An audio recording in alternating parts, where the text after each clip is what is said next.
What is going on, guys? JD from New York here. Thank you so much for stopping by the channel this morning, and I don't believe that it is almost episode 200 of this very podcast.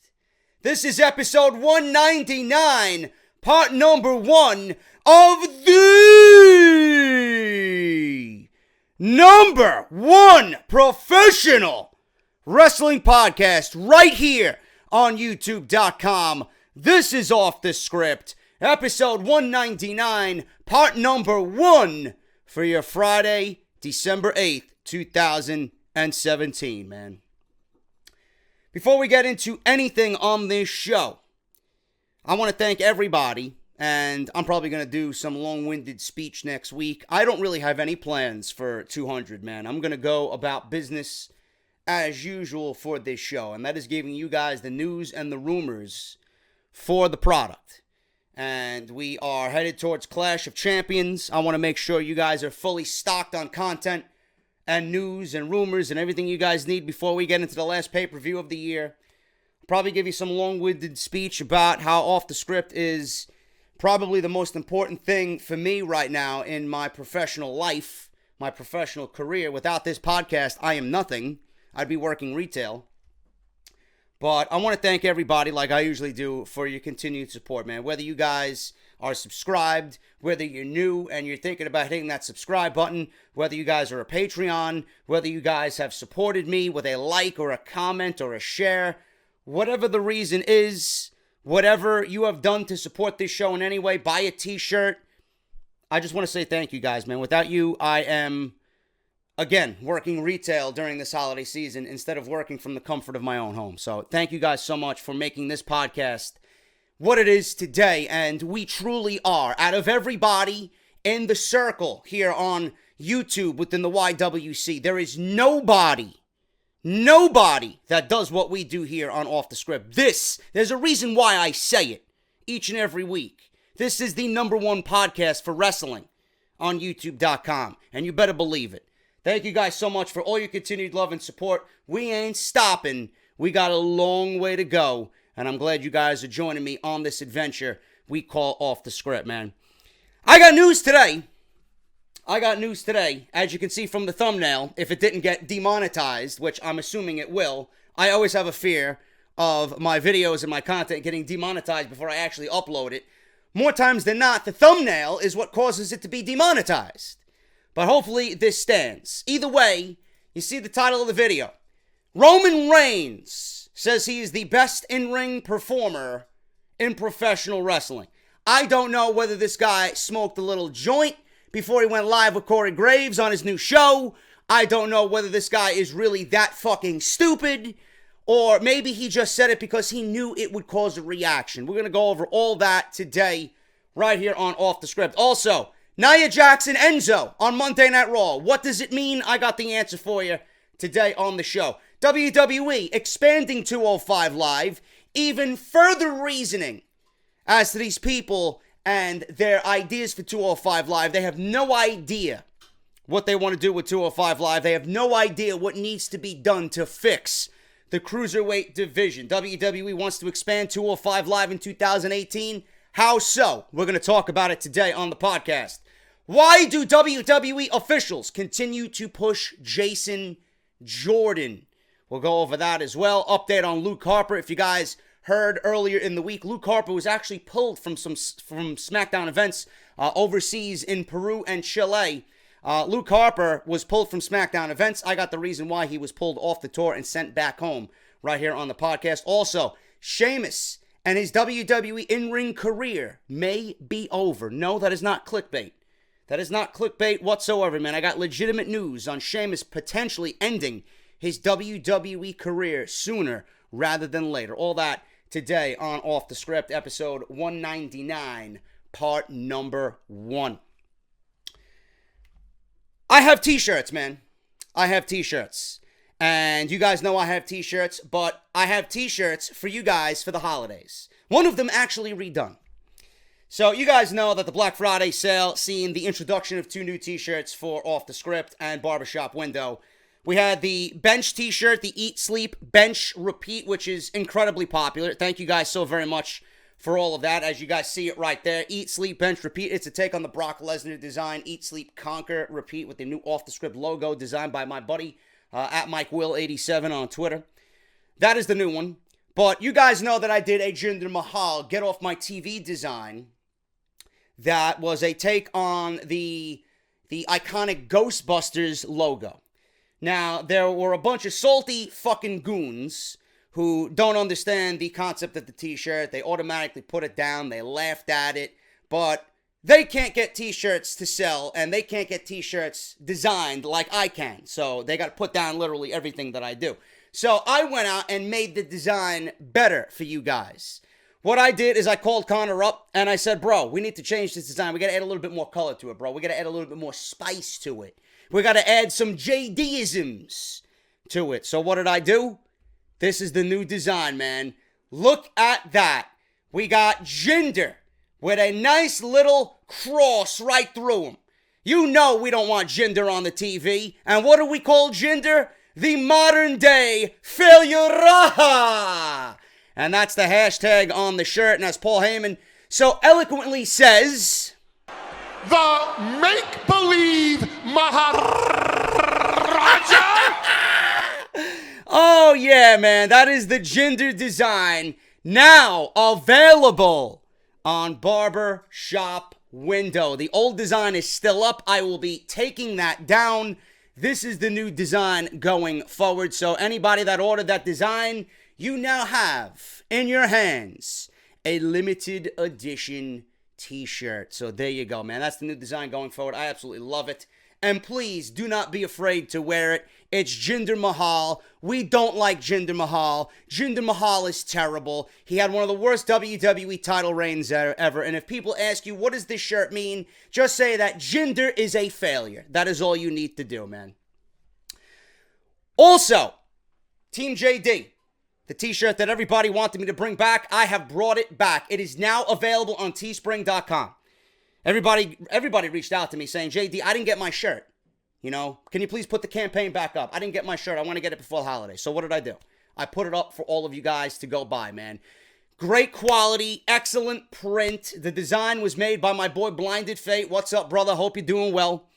The Team JD Bullet Club design, as you guys see there, it is a fucking epic, iconic design just spun into JD. So if you guys want to go get that and you guys want to own this exclusive t-shirt, this is the third time we put it on Teespring. It is now available. And if you guys order within the next 5 days, you will get it before the holidays.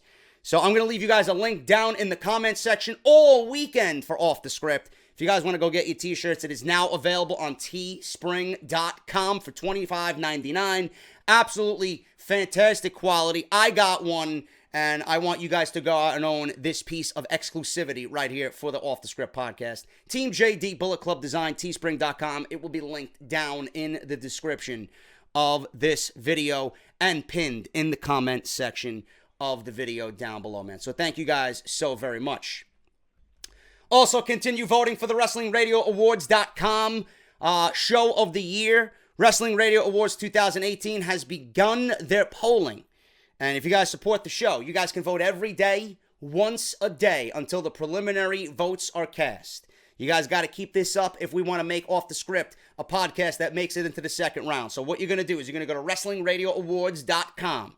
You're going to see Show of the Year like you see on the screen right now. You're going to type in Off the Script with JD from NY. You're going to hit submit. You're going to do that once a day, every single day. Last year, we won Best New Show of the Year. Salamonster has won this show 3 years in a row. He's got an amazing following. He's got one of the best podcasts, if not the best podcast, in all of wrestling. Nobody does it like Jason. But I would love an opportunity. I'm not saying that we will. It's going to be a very difficult task, but I would love an opportunity to dethrone the king, Jason Solomon, a.k.a. Salamonster, man. So you guys should be listening to him regardless because he is my favorite podcast. He probably does have the number one podcast for wrestling. He's my go-to guy on opinions for everything. But if you guys want to vote and show support to the podcast, Off the Script with JD from NY, Show of the Year on WrestlingRadioAwards.com. Why do we do this? Why do we push this every video? It's because it's a great marketing tool. It gets new eyes and new ears to the podcast, and it's a great way to expand our audience.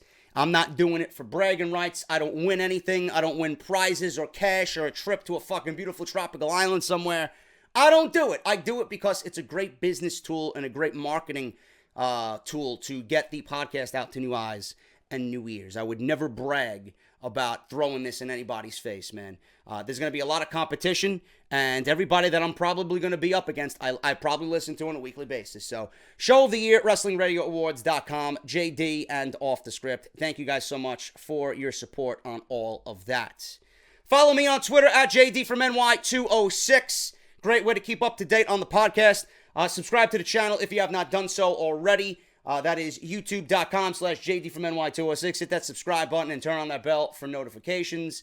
And I want to thank all my Patreon people. As always, patreon.com/JDFromNY206. Thank you to everybody who checks out the Audible stuff.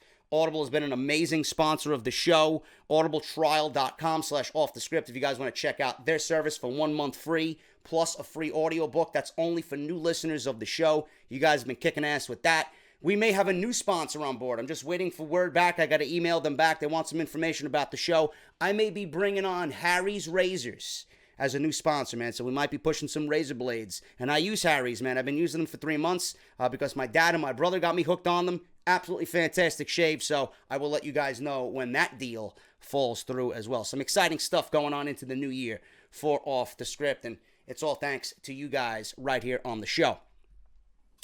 Let's get into the news, man. I got to talk about this. I seen this, and people were tweeting me like crazy. JD, what is your opinion on this? What do you think of what he said? And I can't wait to hear Off the Script this weekend when you talk about this clown. If there's one thing I could say about Roman Reigns, it's not even going to come from my mouth. You want to know what I really think of Roman Reigns? Listen to this. You left me with no choice. I sentenced you to deletion!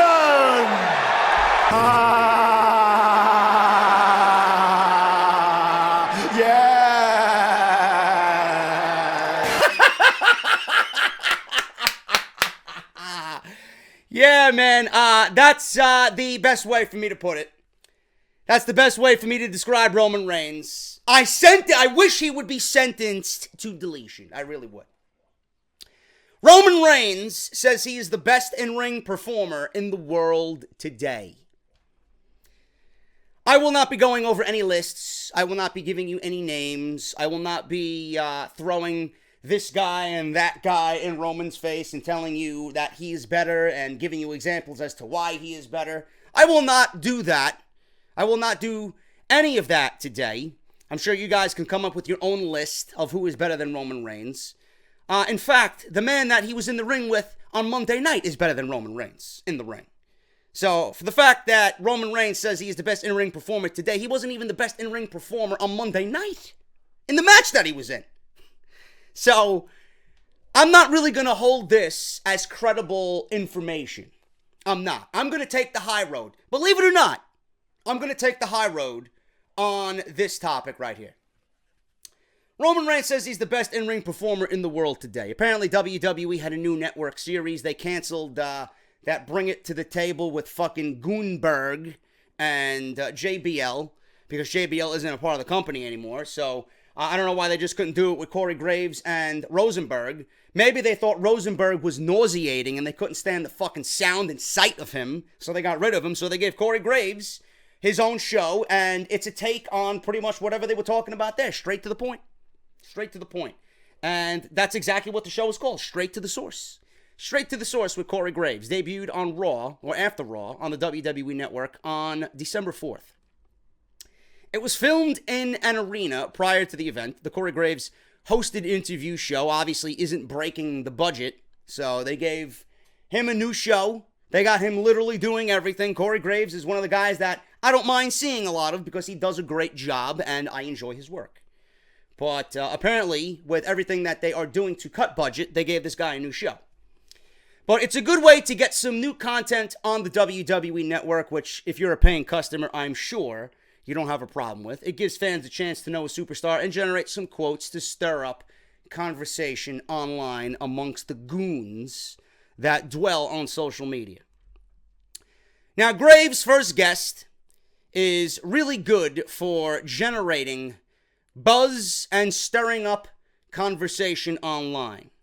He spent 15 minutes with Roman Reigns, and it was an interesting listen for lovers and haters of what Michael Cole says is the big dog on Monday Night Raw.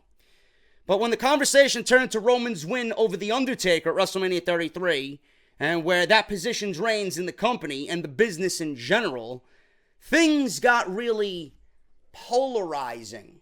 And they use that word with John Cena because every time John Cena steps into the ring, as you guys know, they use the term polarizing because half of the audience is split. Half of the people really like him, and the other half really just can't stand him.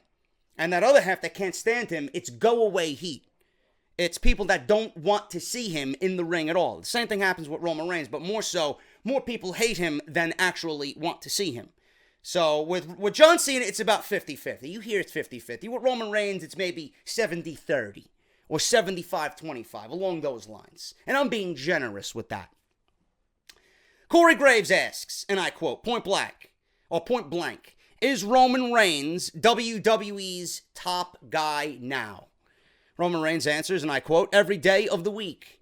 This is the top of the mountain here. Point blank, period. Okay. Very normal conversation, very simple question, very simple answer. Not really controversial in any way. Now, most haters will say the problem is that Roman Reigns has been made the guy. He's been given his position. He's been given the keys to the kingdom. He really hasn't done anything to prove to anybody why he deserves that spot. And you guys know how I feel about that. With the absence of CM Punk and him walking away from the WWE, that was his spot until WWE fucked him over. That opened the door for Daniel Bryan to come on in, which we'll have news on this weekend. Daniel Bryan, apparently, again, more rumors are heating up with Daniel Bryan and his return to the WWE. In fact, there's now a date for him to return to the WWE, and I mean in-ring return. So we'll talk about that this weekend. CM Punk leaving and walking away opened up the door for Daniel Bryan. Daniel Bryan, obviously, you guys know the story of WrestleMania 30 and him being put over in the most monumental way possible by beating Evolution in one night. And he was made the man. He was given the World Heavyweight Championship. And he was given one of the best WrestleMania moments of all time. He was the man. He indeed was the man in WWE, you know? And I will always say that. That was his job and his spot to lose. He was more over than anybody. In fact, he's still more over than anybody on the active roster. Daniel Bryan got injured. And Daniel Bryan had a series of concussions. One more concussion landed him out, and that was it. You didn't see Daniel Bryan anymore. They had to forfeit the title. Daniel Bryan was forced to retire. We all know that. So Daniel Bryan was at the top of the mountain. If it wasn't for Daniel Bryan retiring, Roman Reigns would not be the top dog or the big dog in WWE. Okay? He would never be the guy. We made the guy. The WWE Universe, quote unquote, the fans of this shit product, we should be the ones to tell you who we want to see. And if it goes by what we see on weekly television, if it was up to us, it would be AJ Styles, no matter how old he is. We don't want to see Roman Reigns. He's not the guy. Nobody likes Roman Reigns because he's been given the position of the guy, and people don't like Roman Reigns, and not for the right reasons. They hate him for the wrong reasons. The big dog justified why he believes he's the top guy, and will probably, this will probably irk a lot of those AJ Styles fans. This will probably irk a lot of the Okada fans. This will irk the Kenny Omega fans. This is exactly what he said, and I quote, "You know I am the best performer in ring in the world right now. You can go to my matches and my pay-per-views over the last 3 years and you can say I'm an idiot, or you can be like, man, he's got a point. You know what I mean?" End quote. Reigns' late brother, Rosie, Matt Anoa'i, told him, "You have to be a little selfish to make it in this business. And someone who's going to be a multi-million-dollar entertainment machine and the front of that multi-million-dollar entertainment machine, you have to believe in yourself," said Rosie. Which I honestly agree with. I agree with that 100%. You have to be a little selfish. You have to be a little selfish in anything that you do. If you're successful, you got to be a little selfish. There's okay with you being a little selfish. But that's not selfish to me. That's Roman. Honestly, this is Roman being Roman. Roman's a dick. Roman is a dick at the end of the day. Does he believe himself to be the top guy in the ring right now? He probably does. He probably does. And you know what? It's okay for him to think that. It really is. It's like these fucking detractors on social media who make fun of me about saying I'm the number one podcast on YouTube.com when it comes to WWE in our inner circle. I have a right to say that. I do. And you know what? I believe myself. If I didn't believe myself, I wouldn't be doing this on a weekly basis. Roman Reigns has every right to say, and you're probably shocked at what I'm saying here. You probably thought I was going to shit all over this guy and give you this guy, and a reason why fucking half of the wrestling roster on the independent scene is probably better than Roman Reigns, but I'm not going to do that. I'm taking the high road here. I'm taking the high road. Roman Reigns has every right to say what he said there. Every right. Every right. Do I believe him? Fuck no. Fuck no.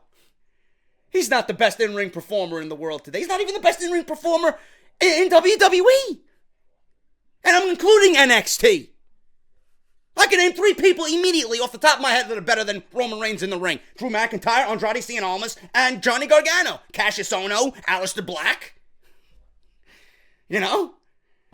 I can name you everybody on the WWE roster who's better than Roman Reigns in the ring. AJ Styles, Dolph Ziggler, Tyler Breeze, Sami Zayn, Kevin Owens, Shinsuke Nakamura, Randy Orton. You know, Monday Night Raw side, Seth Rollins. His own brothers are better than him in the ring. Maybe not Dean Ambrose. Dean Ambrose is a little, I much prefer Roman in the ring than Dean Ambrose. Dean Ambrose needs to revamp his moveset, dude, and go heel. He needs that bad. But Samoa Joe, right? I mean, he has every right to say what he said here. But nobody believes him. Especially not with a Styles out there and Okada and a Naito and a Kenny Omega and a Ricochet, Will Ospreay. You know, you guys might be talking about, well, JD, those guys do the flips and the dives and all this other shit, right? Doesn't mean that they're not good in the ring. Doesn't mean that they're not good in the ring. Zack Sabre Jr., right? Some of the cruiserweights are better than Roman Reigns in the ring. I'd take a Neville over Roman Reigns, you know? I'd take a Rich Swann, a Cedric Alexander, a TJP. They're much better than Roman Reigns as to what they do in the ring than Roman Reigns. Roman Reigns is boring. Roman Reigns is easing into that top guy position. He doesn't need to do much. He doesn't need to do much. The WWE top guys, they don't need to do much. This is why we never liked a guy like Roman Reigns. When someone like CM Punk came along, right? Why did we love Punk so much? Because he backed up what he said in the ring. He was great on the microphone. He made you believe every word out of his mouth. He was exactly like us in the way he delivered what he said. And when he got in the ring, he was better than everybody he was in the ring with. Same thing with Daniel Bryan. Daniel Bryan comes off as a regular, hardworking, everyday man.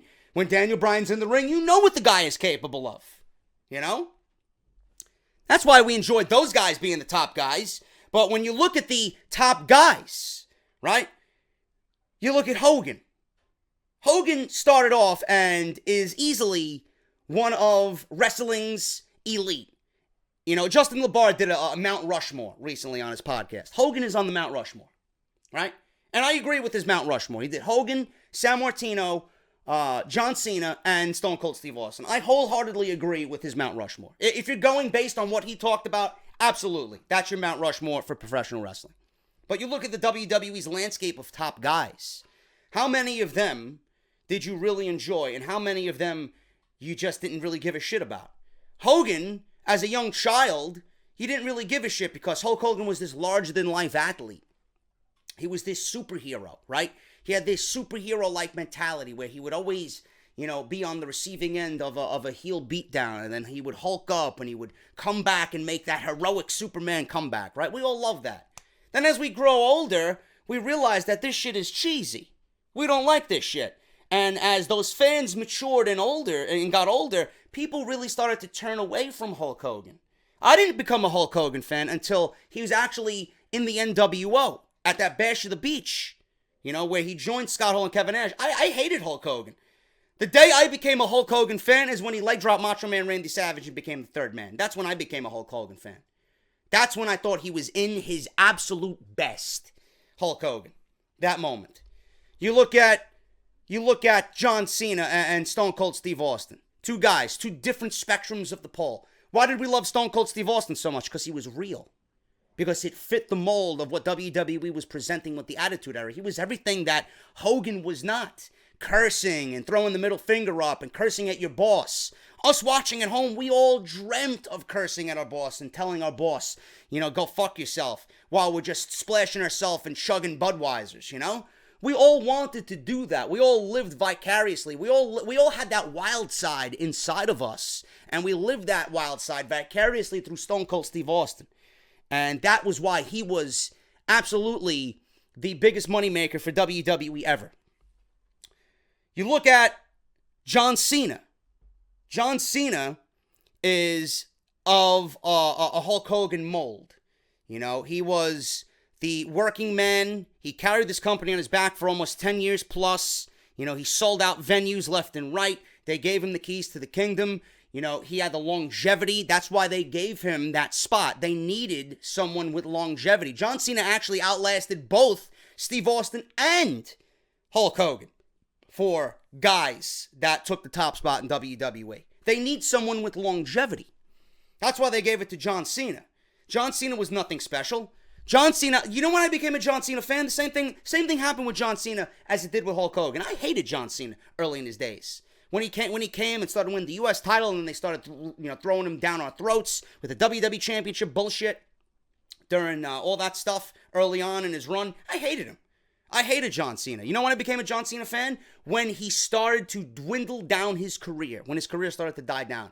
When he started to get into the ring with the younger guys like the Kevin Owens and the Sami Zayns and the Nevilles, and then obviously this year with AJ Styles and putting AJ Styles over. When WWE gave John Cena the role of, seasoned veteran to put others over, that's when I respected John Cena. But nobody really wanted to see John Cena because WWE went about it the same way that they did Hogan. They didn't naturally let it progress. They picked somebody, they chose somebody, and they took that guy and shoved him with a fucking plunger down everybody's throats. And it was up to you whether you didn't want to watch it or you wanted to watch it on a weekly basis. They didn't do that with Stone Cold Steve Austin. Stone Cold Steve Austin made himself a name.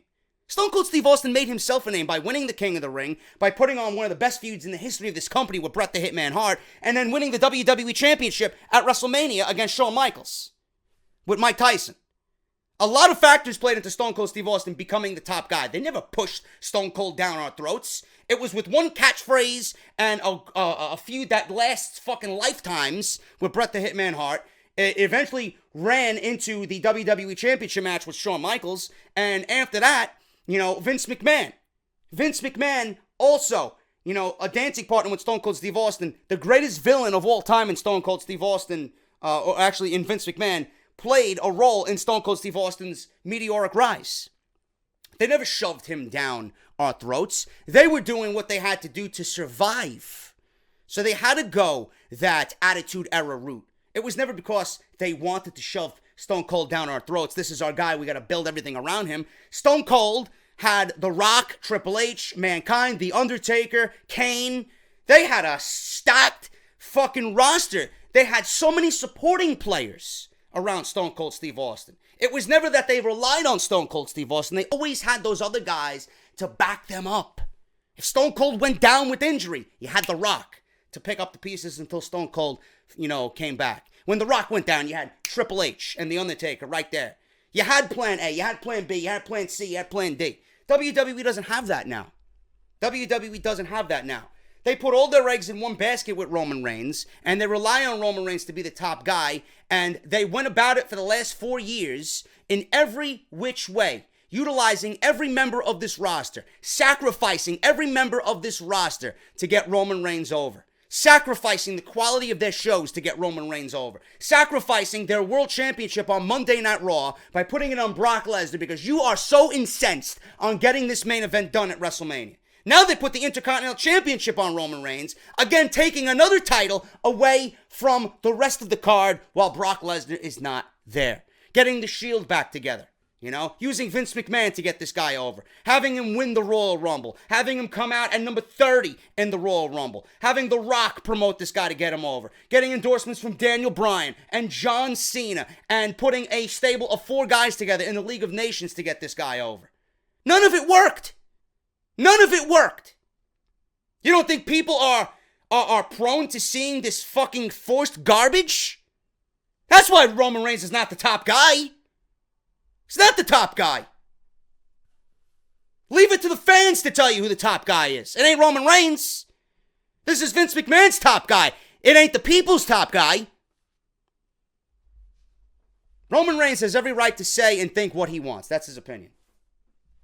Roman Reigns said this because A, he's a dick.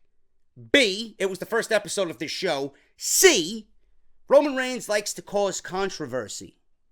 He knew. You don't think this guy knew? He knew.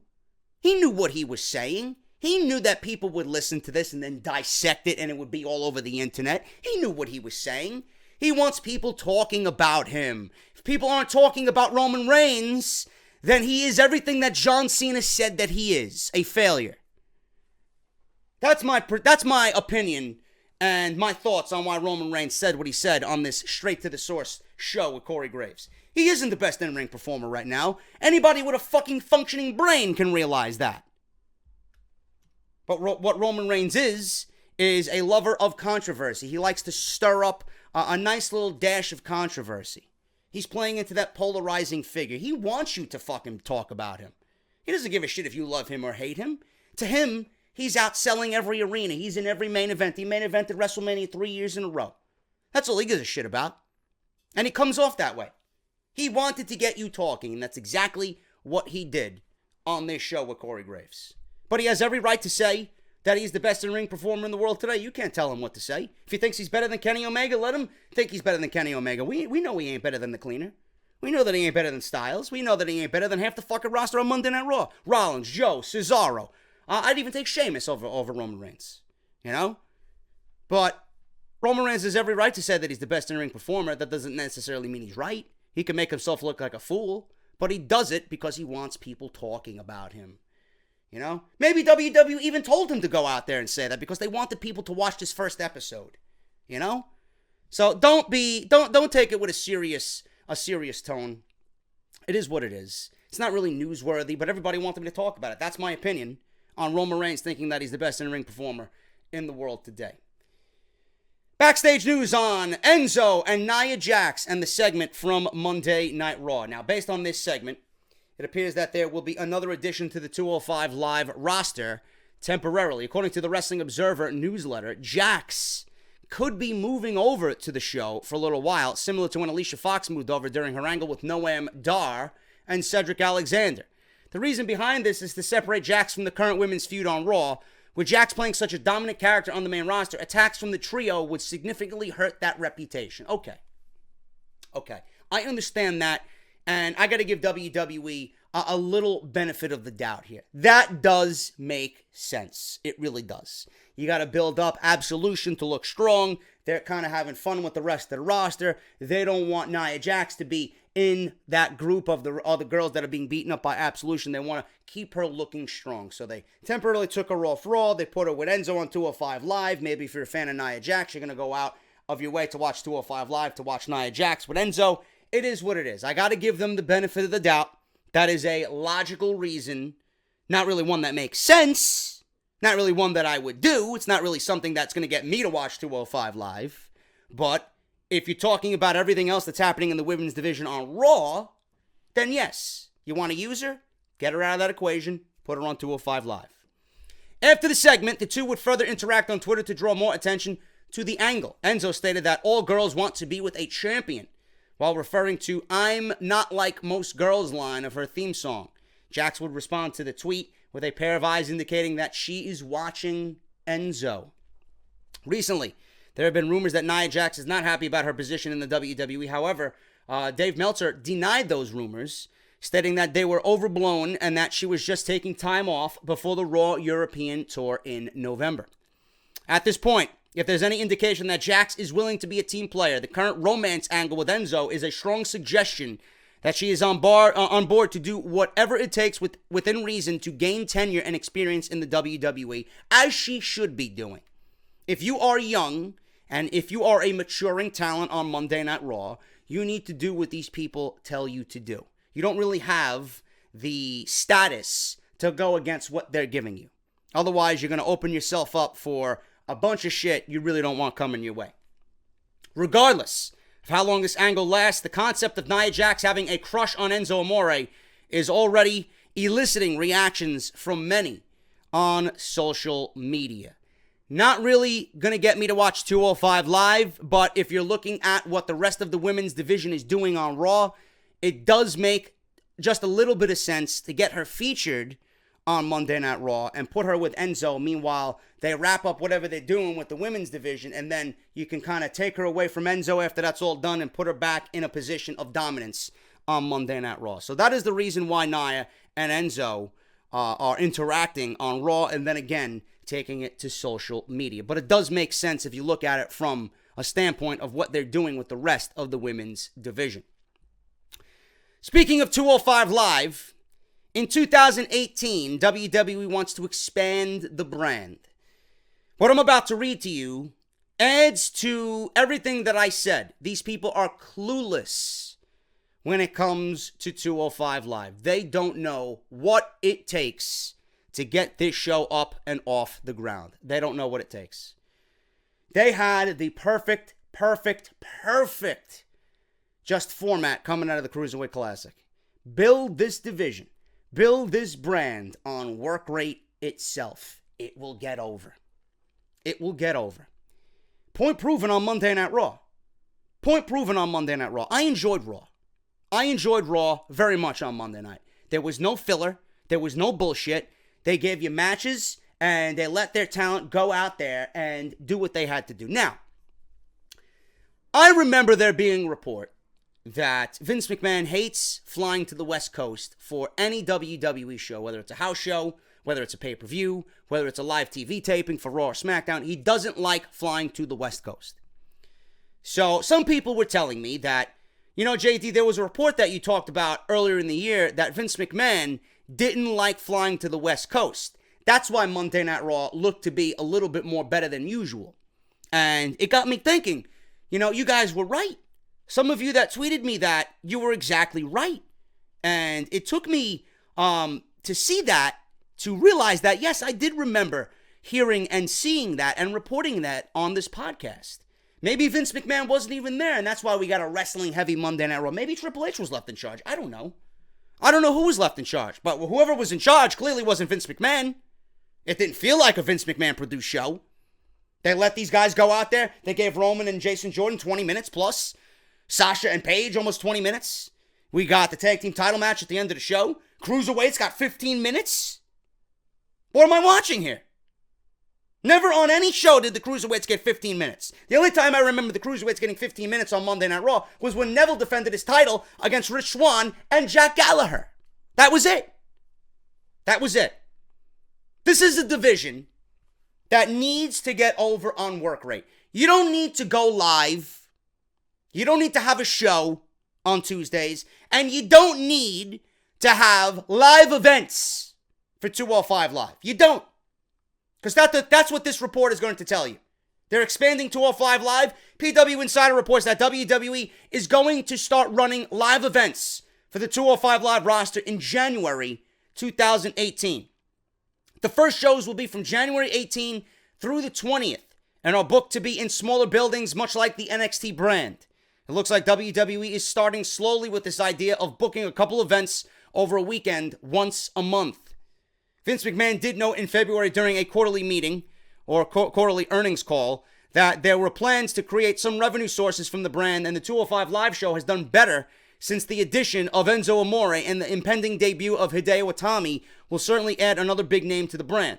Although nothing has been set in stone just yet, And this is just in the experimental phase at the moment. But if all goes well, this could be some really cool things for the guys on the 205 Live roster. I don't like this at all.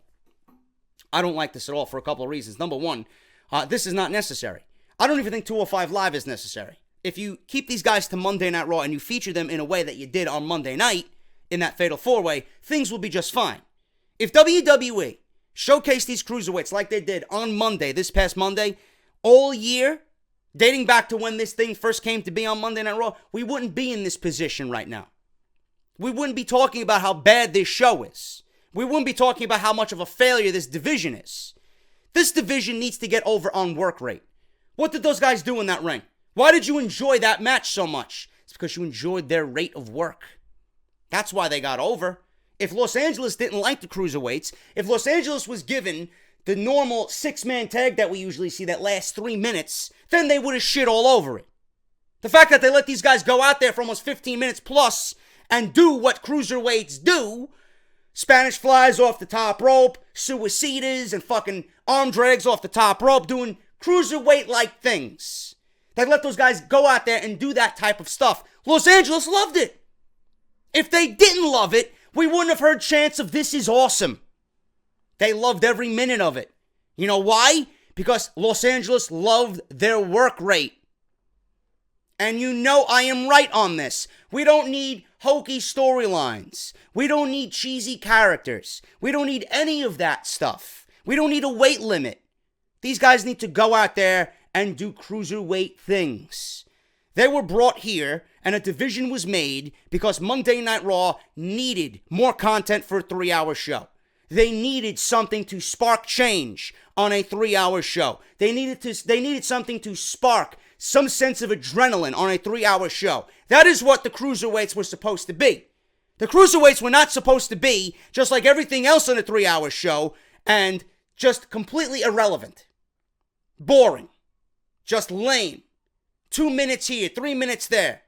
You're not going to get over, you're not going to get the talent over, and you're not going to get the brand over by showcasing Rich Swann for 3 minutes.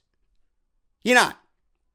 None of this is needed. Live shows are not needed at all. Work rate is what's going to get this match on. I've been saying it for months. You take any match that you enjoyed from the Cruiserweight Classic. I use Ibushi and Alexander as the stepping stone because that was the best match in the tournament. There's no fucking way, and I'm going to say it again, as I do all the time when we watch 205 Live or talk about 205 Live. You take that match out of the Cruiserweight Classic, you put it on the main event on Monday Night Raw. There's no fucking way you tell me, and it can be in some hokey fucking town down south too. You take that match and you put exactly that same match in the main event on Monday Night Raw. There is no way you can tell me that that division and those guys won't get over. That people won't be talking about that for months after that match is over. Bullshit. Bullshit. That's what the division needs to be built on. Work rate. Not some bullshit that they're doing now. Live events are not needed. You know why I don't want live events either? Because if they're going to be touring, right? Who's going to come out to watch 205 Live? Who do they have that you're going to go and say, yeah, I'm going to willingly spend my money to go watch 205 Live? Do you know what that does?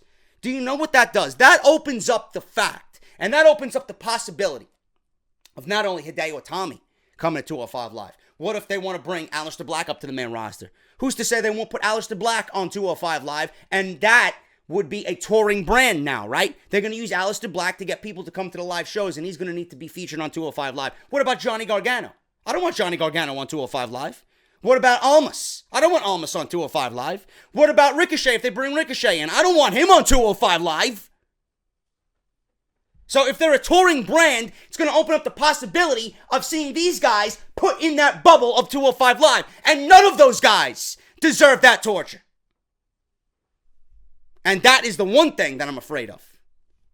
WWE expanding 205 Live in 2018, it doesn't need to be expanded. What needs to be is what we seen on Monday.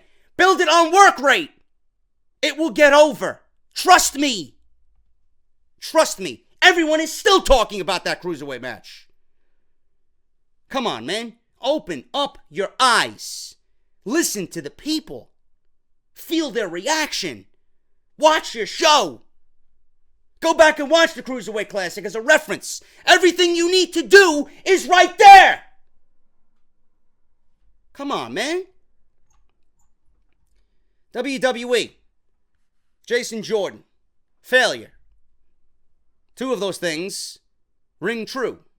Jason Jordan's a failure and WWE is a failure. So, one and the same. It's being reported that WWE officials continue to push Jason Jordan because of a strong following that he has with WWE's female demographic. Apparently, Jason Jordan has an extremely strong female following that is second only to Roman Reigns.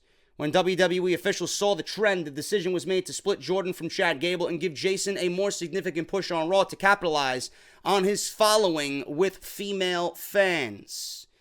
Now, if you guys watched something on YouTube, Stephanie McMahon tweeted out something that this YouTube content creator with 2 million subs, Lily Singh, I believe her name is, she uploaded a vlog going to the Los Angeles Monday Night Raw, because she's from Los Angeles. WWE comped her tickets.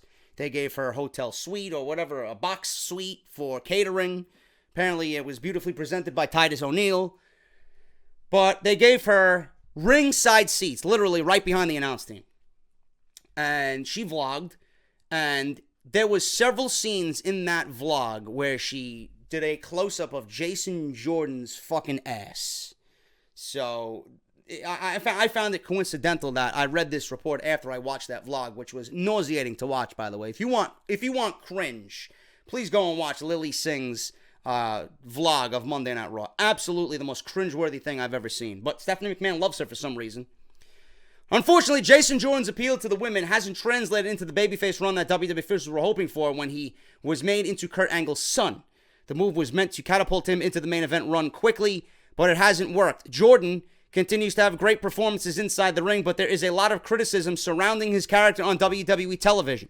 And many fans are waiting for his long-awaited, over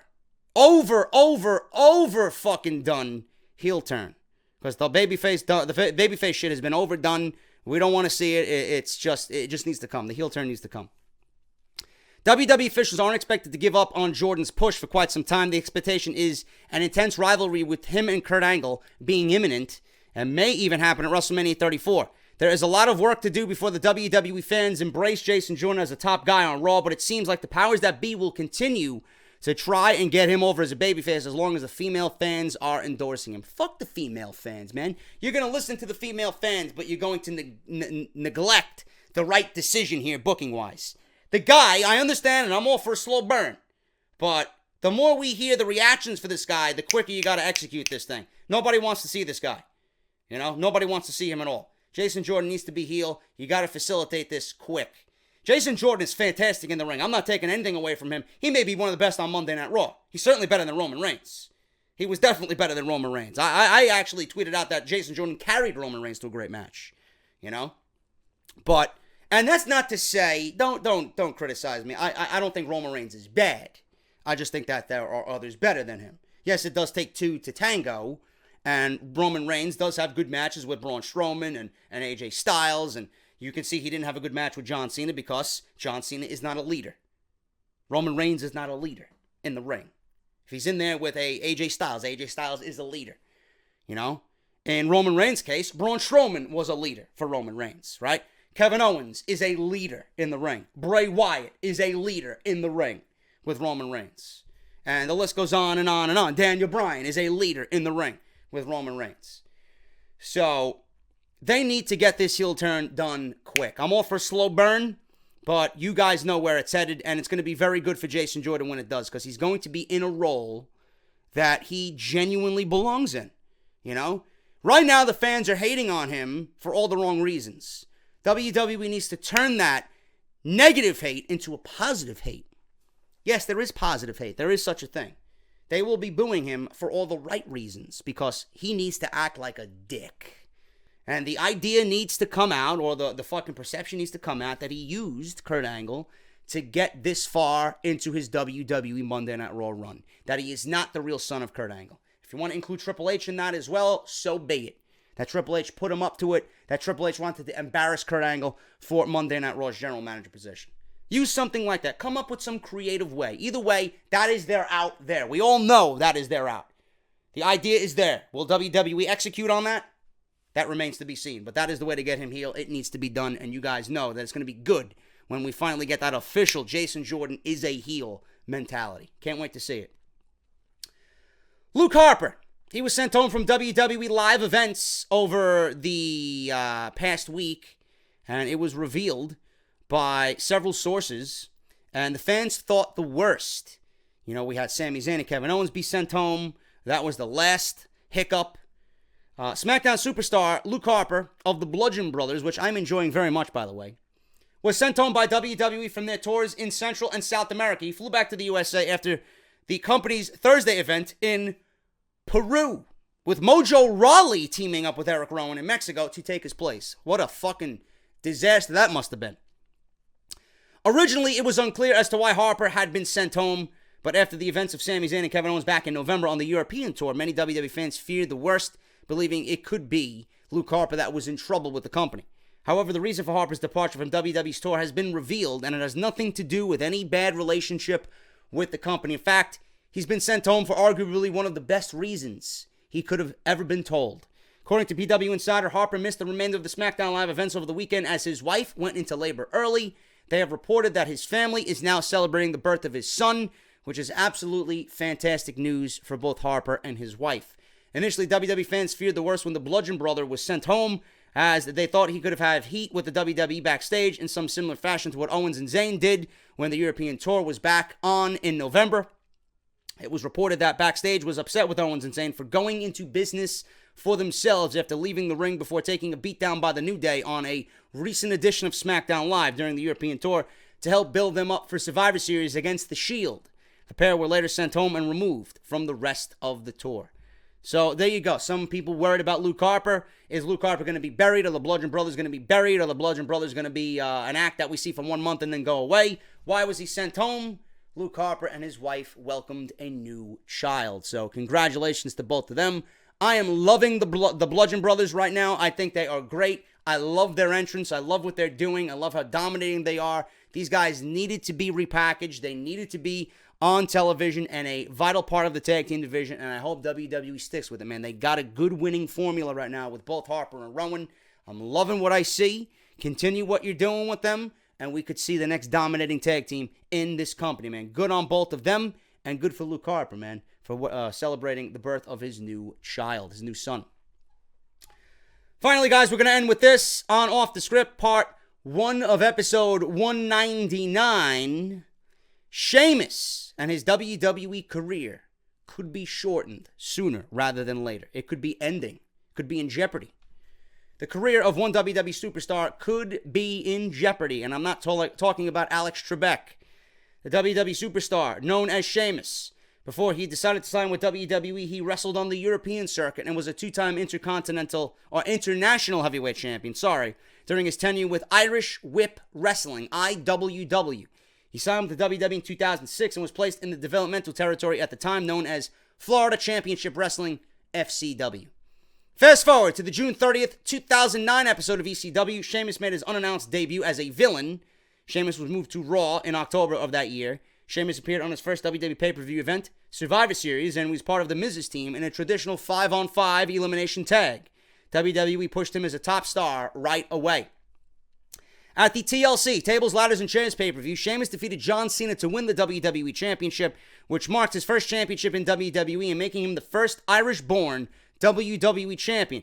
He also captured a major title in just 166 days since his WWE debut by making it the third shortest time to capture a title since his main roster debut. During his time with WWE, he is a 4-time world champion, having the WWE Championship 3 times and WWE's World Heavyweight Championship once. He is also a 2-time United States champion and a 2-time Raw Tag Team champion with his partner Cesaro. Also, he won the 2010 King of the Ring, which did absolutely nothing for him, the 2012 Royal Rumble match, and the 2015 Money in the Bank ladder match. Is Sheamus a Hall of Famer? Absolutely. By his achievements, he is only the second wrestler after Edge to achieve all 3 accomplishments. Throughout the years, he has gone through several looks in the time he's been with the WWE. By looking back on it, his most iconic looks was when he started where he sported a septum piercing and a full beard. He could put braids in his facial hair and really do up his mohawk. Even though WWE announced that Sheamus missed last week's Raw, he was on a trip to Ireland. Dave Meltzer of the Wrestling Observer newsletter reports that Sheamus had been rehabbing spinal stenosis. Meltzer said that this is not a good thing at all, since spinal stenosis ultimately led to the end of Steve Austin and Edge's careers. More notably, more recent, the career of Sting. The reason why Sting will not be getting back in a ring anytime soon or ever again is because of spinal stenosis. So Sheamus right now, he's been doing physical training to alleviate the pain and the pressure of the spinal stenosis. He's actually booked on a match on Monday Night Raw against Seth Rollins. He was in a tag team title match on Monday Night Raw this past Monday against The Shield. Sheamus has been in some of the most hard-hitting, brutal matches that WWE's put on this year. The guy continues to go out there, and you don't even realize that he does have a career-threatening injury. So I don't know how long Sheamus wants to put up with it. If you do go for a surgery, I'm assuming that it could ultimately end his career. It could ultimately end his career. And if he does want to rehab and even try and come back, it's going to be a very long time as to when we see Sheamus come back. But right now, he's doing everything that he can to alleviate the pain and alleviate the pressure and go out there and do a job as a professional does, man. You got to give it up to Sheamus. If he's suffering from a minor spinal stenosis, it's got to be a motherfucker to deal with, man. So I respect Sheamus more now than I ever did, knowing that he is suffering from spinal stenosis. That is a terrible blow right there. He's been doing the best work of his entire career with Cesaro. But I'm trying to think of the good, the positive to come out of this. We all love Sheamus and Cesaro. We think the bar is great. There's nothing that we can say bad about the bar. The only thing I can say bad about the bar is the way that they're being utilized. But it's not even their fault because Monday Night Raw doesn't have any tag teams to put against Sheamus and Cesaro. It's a very, very, very thin tag team division. One division that really is just two teams deep. You know, that's all they got. But the fact that if Sheamus is out, then this opens up Cesaro to maybe get a main event run finally on his own. You know, who knows? Who knows what the door could be for Cesaro if Sheamus ends his WWE career early and we don't see much of the bar in 2018. You know, but I respect Sheamus more now than I ever did, man. Knowing that, you don't even realize watching him on Monday Night Raw. You don't even realize that the guy is wrestling hurt with spinal stenosis. Go figure. Unbelievable, man. What these guys put their bodies through, we don't even know, man. And Sheamus is going out there wrestling as if nothing is bothering him, man. If that doesn't earn your respect, I don't know what will. I really don't. And that is off the script, guys. That is all I got today right here on the podcast. Thank you so very much for everything. If you enjoyed this video, hit that thumbs up. I will be back with more news tomorrow morning right here on Off the Script. Again, thank you to all my patrons on Patreon, patreon.com/JDFROMNY206. Make sure you guys get your free audio book on Audible, audibletrial.com/offthescript. Make sure you guys go out and cop that new Jinder Mahal Failure Raha t-shirt on barbershopwindow.com/offthescript. Make sure you guys get your JD Club t-shirt on Teespring. Link is down in the comment section below. Follow me on Twitter at JDFROMNY206. Hit that subscribe button down below and turn on that bell for all notifications. Vote for Off the Script on WrestlingRadioAwards.com. Make sure you guys vote every day, once a day, and get Off the Script to the next round so we can compete with those big boys over in the World of Wrestling podcast. And I got to do it one more time, man. Roman Reigns, this is for you, brother. You left me with no choice. I sentence you to deletion!